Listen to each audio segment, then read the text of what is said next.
I'll tell you a true story. A few months ago, I stayed at the Four Seasons in Las Vegas. It is a wonderful hotel. And the reason it's a wonderful hotel is not because of the fancy beds. Any hotel can go and buy a fancy bed. The reason it's a wonderful hotel is because of the people who work there. If you walk past somebody at the Four Seasons and they say hello to you, you get the feeling that they actually wanted to say hello to you. It's not that somebody told them that you have to say hello to all the customers, say hello to all the guests, right? You actually feel that they care. Now, in their lobby, they have a coffee stand. And one afternoon, I went to buy a cup of coffee, and there was a barista by the name of Noah who was serving me. Noah was fantastic. He was friendly and fun, and he was engaging with me, and I had so much fun buying a cup of coffee, I actually think I gave 100% tip, right? He was wonderful. So as is my nature, I asked Noah, do you like your job? And without skipping a beat, Noah says, I love my job. And so I followed up. I said, what is it that the Four Seasons is doing that would make you say to me, I love my job? And without skipping a beat, Noah said, throughout the day, managers will walk past me and ask me how I'm doing, if there's anything that I need to do my job better. He said, not just my manager, any manager. And then he said something magical. He says, I also work at Caesar's Palace. And at Caesar's Palace, the managers are trying to make sure we're doing everything right. They catch us when we do things wrong.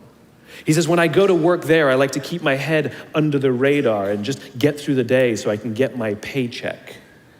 He says, here at the Four Seasons, I feel I can be myself. Same person, entirely different experience from the customer who will engage with Noah.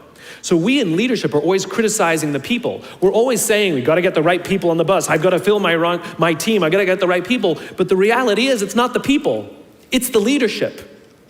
If we create the right environment, we will get people like Noah at the Four Seasons. If we create the wrong environment, we will get people like Noah at Caesar's Palace. It's not the people. And yet we're so quick to hire and fire. You can't hire and fire your children. If your kids are struggling, we don't say, you gotta see at school, you're up for adoption. So why is it that when somebody has performance problems at work, why is it that our instinct is to say, you're out? We do not practice empathy. What does empathy look like? Here's the lack of empathy. This is normal in our business world.